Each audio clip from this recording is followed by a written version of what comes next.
Thank you.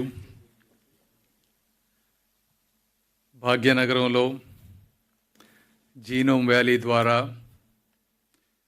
భారతదేశపు Biotech brain పవర్ని చూపించిన నాయకులు, అదేవిధంగా విశాఖలో మెడ్టెక్ జోన్ ద్వారా మన మ్యానుఫ్యాక్చరింగ్ పవర్ని చూపించినటువంటి నాయకులు, నిత్య శ్రామికులు, మా ప్రియతమ ముఖ్యమంత్రి శ్రీ నారా చంద్రబాబు నాయుడు గారికి, అదేవిధంగా వేదికను అలంకరించిన పెద్దలు కామినేని శ్రీనివాస్ గారికి, సత్యకుమార్ యాదవ్ గారికి, కలెక్టర్ తమీం అన్సారియా గారికి, జిమ్ఖానా ప్రతినిధులు రామకోటేశ్వరరావు గారికి, రవికుమార్ గారికి, బాబురెడ్డి గారికి,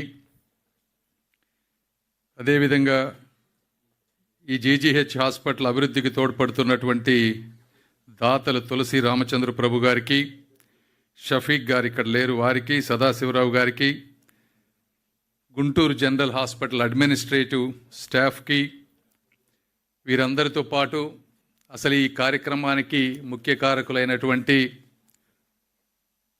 సోదరులు, శ్రమించి సంపాదించి న్యాయబద్ధంగా పన్ను చెల్లించి మాతృభూమిని మరవని నిజమైన దేశభక్తులైనటువంటి మా ఎన్ఆర్ఐ సోదరీమణులందరికీ కూడా గుంటూరు ప్రజల తరపున, ఆంధ్రప్రదేశ్ ప్రజల తరపున మనస్ఫూర్తిగా కృతజ్ఞతలు తెలుపుతా ఉన్నాను.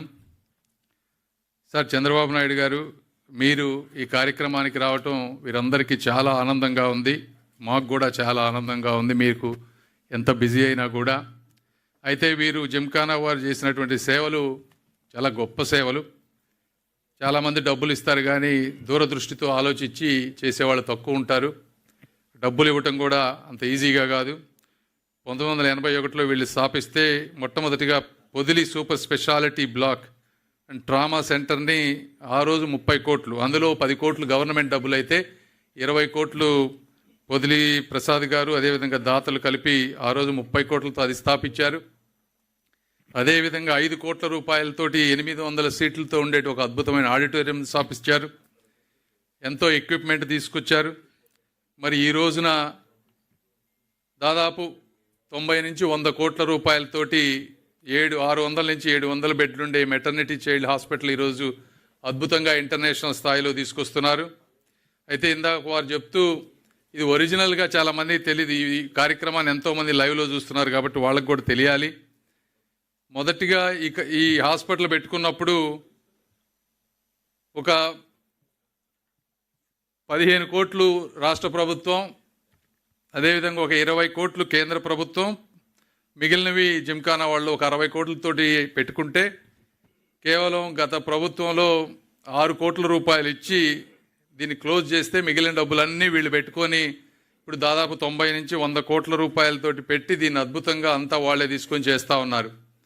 వీళ్ళు ఎంత మంచి వాళ్ళు అంటే అది చేయటమే కాదు, దీన్ని మెయింటెనెన్స్ ఎలా ఉండాలి, ఎందుకంటే ఇవన్నీ ఒకసారి కట్టించేస్తే మళ్ళీ పాడైపోతాయని చెప్పి వాళ్ళే సార్ మళ్ళీ కార్పస్ ఫండ్ ఒక దాదాపు 20-25 కోట్ల రూపాయలు బ్యాంకులో డిపాజిట్ చేసి దాని మీద వచ్చేటువంటి ఇంట్రెస్ట్తో ఈ మెయింటెనెన్స్ ఇబ్బంది లేకుండా ఉండాలి అనే విధంగా దూరదృష్టితో వీళ్ళు వెళ్తున్నారు సార్. వాటన్నిటికీ మనస్ఫూర్తిగా నేను ధన్యవాదాలు తెలుపుతా ఉన్నాను.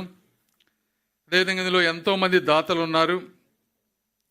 ఉమాదేవి గారు, నళిని గారు 8 కోట్లు, రమాదేవి గారు 4 కోట్లు, వేదవతి గారు 4, అదేవిధంగా కామేశ్వరరావు గారు 3.5 కోట్లు, లక్ష్మీ చౌదరి గారు 3.5 కోట్లు, బీనా నూతక్కి 3 కోట్లు, అదేవిధంగా నిన్న ఈ స్ఫూర్తిని చూసి వచ్చినటువంటి సూదనగుంట పేరే చౌదరి గారు, ఆయన కూడా 5 కోట్ల రూపాయలు ఇవ్వటం అనేది చాలా గొప్ప విషయం.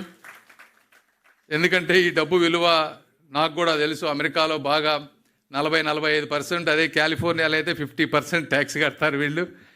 అంత ట్యాక్స్ కట్టి ఈ డబ్బుతోటి మీరు బిల్డింగులు కట్టుకోవచ్చు, ఇన్వెస్ట్మెంట్స్ చేసుకోవచ్చు. అవినా కూడా అవన్నీ చేయకుండా మాతృభూమి మీద, ఈ మట్టి మీద ఉన్నటువంటి ప్రేమతో, ఈ ప్రజలతో ఉన్నటువంటి బంధంతో ఈ మర్చిపోని వీధుల్ని వెతుక్కుంటూ ఈ విధంగా ఇక్కడికి వచ్చి ఇంత అద్భుతంగా మీరే పార్టిసిపేట్ చేసుకొని, మీరే కట్టుకొని, ఆర్కిటెక్ట్లను పెట్టుకొని అద్భుతంగా చేసుకున్నారు. ఇందాక వారు చెప్పినట్టుగా ఇది గుంటూరులోనే కాదు, ఆంధ్రప్రదేశ్లోనే కాదు, దేశంలో కూడా ఎవ్వరు కూడా ఇలా చేసిన విధానం లేదు. తప్పనిసరిగా ఇది చూసి ఎంతోమంది స్ఫూర్తి పొందుతారు. ఈ విషయాన్ని చూసి తప్పకుండా ఇది ముందుకు వెళ్తుంది, ఇది ఒక ఐకానిక్గా నిలబడుతుంది అని నేను కూడా భావిస్తూ ఉన్నాను. అదేవిధంగా ఇక్కడ గుంటూరు హాస్పిటల్లో మీరు చూస్తే ఒక్కొక్క బెడ్ మీద 2-3 మహిళలు కూడా పండుకునేటువంటి పరిస్థితి. రోజు పేపర్లో పుంకాలుగా కథనాలు వస్తూ ఉంటాయి. అయితే గత 2 సంవత్సరాల్లో దీన్ని చాలా అద్భుతంగా ముందుకు తీసుకువెళ్ళాం.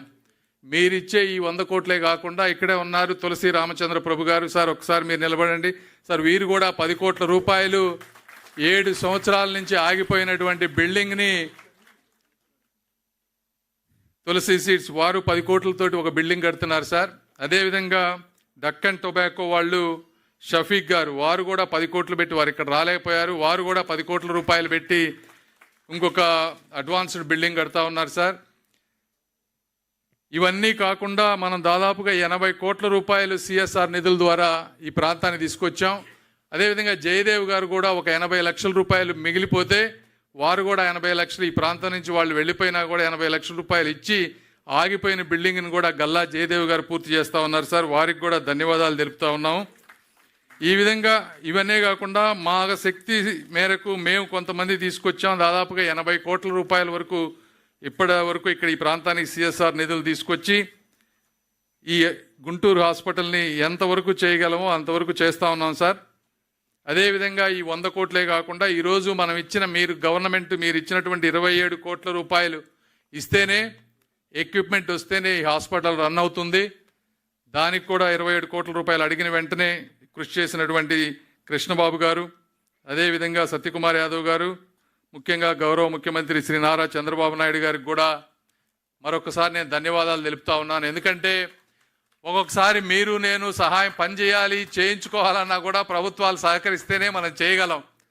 నేను కూడా ఇప్పుడు నాకు టికెట్ ఇచ్చి ఇక్కడ పోటీ చేపిస్తేనే నేను మీ ముందు కలిపి మాట్లాడగలుగుతా ఉన్నాను. అదేవిధంగా మీరు ఎంత బిల్డింగ్ కట్టినా కూడా గవర్నమెంట్ నుంచి సహకారం లేకపోతే ఏమీ చేయలేరు. కాబట్టి ఈ విధంగా మీ కృషిని, మీ శ్రమని అర్థం చేసుకొని చేస్తున్నటువంటి గవర్నమెంట్ ఉంది కాబట్టి 2018లో ఆ రోజు మీరు శంకుస్థాపన చేయగలిగారు.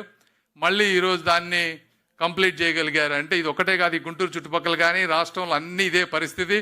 అప్పుడు శంకుస్థాపనలు చేయటం, మళ్ళీ మేము వచ్చి అన్నీ ఆగిపోయిన వాటన్నిటినీ మొదలుపెట్టి కంప్లీట్ చేసుకొని మళ్ళీ మేమే శంకుస్థాపనలు చేసుకుంటాం. అంటే గొప్పగాని కాదు, కానీ ఈ రాష్ట్రంలో శిలాఫలకాలు పడ్డాయన్నా, శంకుస్థాపనలు అవి కంప్లీట్ అయ్యి ఓపెనింగ్ అయినాయి అన్నా కూడా మెజారిటీ అయి తెలుగుదేశం పార్టీలో మాత్రమే ఉంటుంది. మీరు కావాలంటే చూసుకోండి, ఎక్కడికైనా బిల్డింగ్లకు వెళ్ళినప్పుడు, రోడ్లకు వెళ్ళినప్పుడు, వేరే పార్టీలు ఉన్నప్పుడు అంత ఎఫెక్టివ్గా ఉండదు.